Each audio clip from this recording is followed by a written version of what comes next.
कभी बॉलीवुड में एक नाम था जो सिर्फ एक एक्टर नहीं, एक फिनोमेना था। वो थिएटर में एंटर होते थे तो सीटियां बजती थी।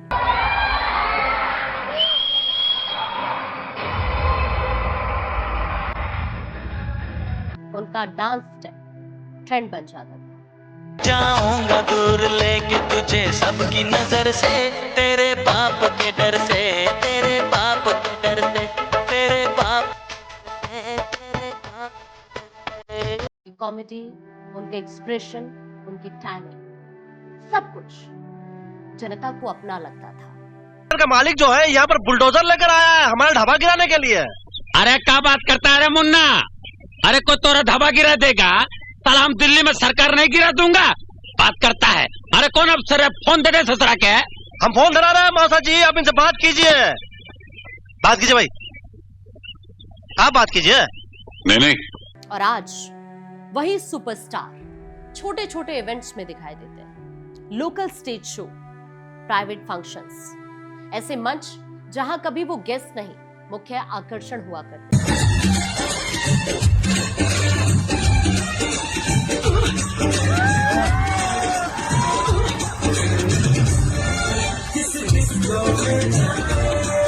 लेकिन आज सोशल मीडिया पूछ रहा है, क्या ये गिरावट है?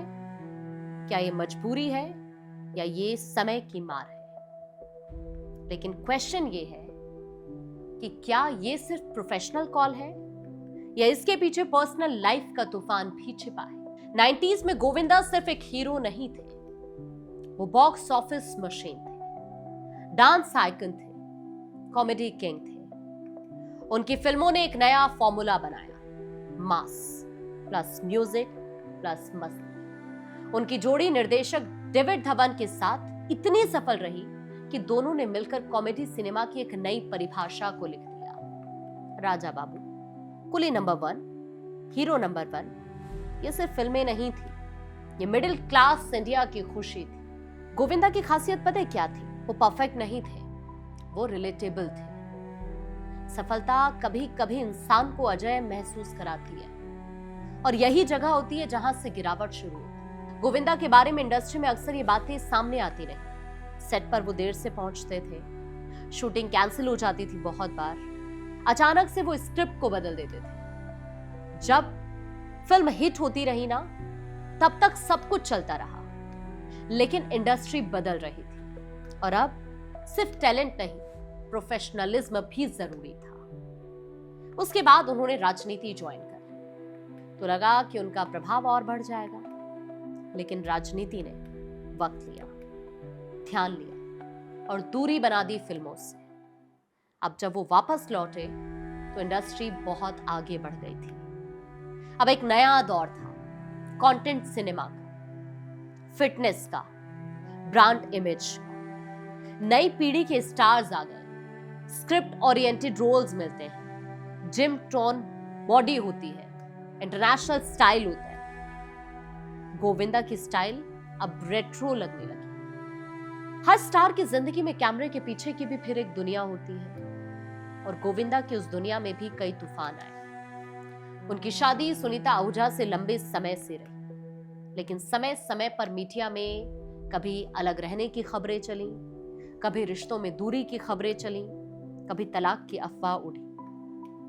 हालांकि दोनों ने कई बार इन खबरों को खारिज कर दिया। मुझे रवीना बोलती है अभी भी, चिच्ची तो मुझे पहले मिलता था, मैं तेरे शादी करती तो मैंने बोला शिल्पा, अगर मैं गोली मारती तो सीधे सीने में मारती, साले के पैर पे नहीं मारती। क्या है ना, 60 के बाद लोग सटिया भी जाते हैं ना। He's crossed 60, you never know what he does. कोई जरूरत नहीं है गोविंदा का स्टाइल कॉपी करने का। आपने देखा वो एपिसोड? नहीं, मैंने नेटफ्लिक्स नहीं देखा। मेरा कुछ नहीं है कृष्णा के साथ एट ऑल। उसको भी खराब लगता हो ना कि मुझे सलमान से कंपेयर करते हैं। अभी गोविंदा जैसा एक्टर तो कोई है नहीं, तो सैबोटेज तो करेंगे सब उसको। लेकिन अफवाहें कभी पूरी तरह से खत्म नहीं हुई। इन खबरों का असर ये हुआ कि उनकी पब्लिक इमेज पर इम्पैक्ट पड़ा, मानसिक स्थिति पर इम्पैक्ट पड़ा और शायद उनके करियर फैसलों पर भी इम्पैक्ट पड़ा। हमने 75 फिल्म साइन कर ली। 75?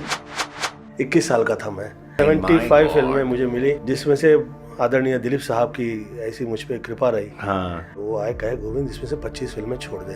मतलब मैं सेट पे बीमार पड़ने लग गया था। अच्छा, मतलब सर मैंने तो पैसे खा लिए तो इन्हें लौटाऊंगा कैसे? वो आ जाएगा, ऊपर वाला है, देगा तुम्हें कहीं ना कहीं से, तुम पैसे लौटा दो इन्हें। धीरे धीरे बड़ी फिल्में कम हो गई, रोल्स छोटे हो गए, ऑफर सीमित हो गए और यहां से शुरू हुआ स्टेज अपीयरेंस का दौर। आज हम उन्हें देखते हैं local award show, private events पर, छोटे शहरों के मंच पर। लेकिन ये समझना जरूरी है कि आज का एंटरटेनमेंट इंडस्ट्री बदल गया है। अब live appearance equals to income है, brand shows equals to presence है, public event equals to relevance है। स्टारडम की आदत सबसे खतरनाक होती है जब भीड़ कम, ऑफर कम, मीडिया बदल जाए तो आत्मविश्वास भी प्रभावित होता है। गोविंदा कई इंटरव्यू में ये कह चुके हैं कि उन्हें लगता है इंडस्ट्री ने उन्हें उनका ड्यू नहीं दिया। उनकी पत्नी ने कई बार खुलकर इंडस्ट्री पर आरोप लगाए, उन्हें नजरअंदाज करने के आरोप लगाए, उन्हें सही मौके न मिलने के आरोप लगाए और यही स्टेटमेंट्स विवाद के रीजन भी बने। आज का युग निर्दयी है। पहले स्टार गिरता था तो खबर मैगजीन में आती थी, लेकिन आज हर वीडियो वायरल होता है, हर स्टेज शो जज होता है और लोग कंपैरिजन करते हैं 90s का गोविंदा वर्सेस आज के गोविंदा से। इतिहास कहता है कई स्टार लौट गए, लेकिन वापसी के लिए चाहिए नई सोच, नया कंटेंट और नया अवतार। गोविंदा की स्टोरी हमें ये सिखाती है कि स्टारडम स्थायी नहीं होता। पर्सनल लाइफ का इंपैक्ट प्रोफेशन पर जरूर पड़ता है और वक्त के साथ बदलना भी जरूरी है।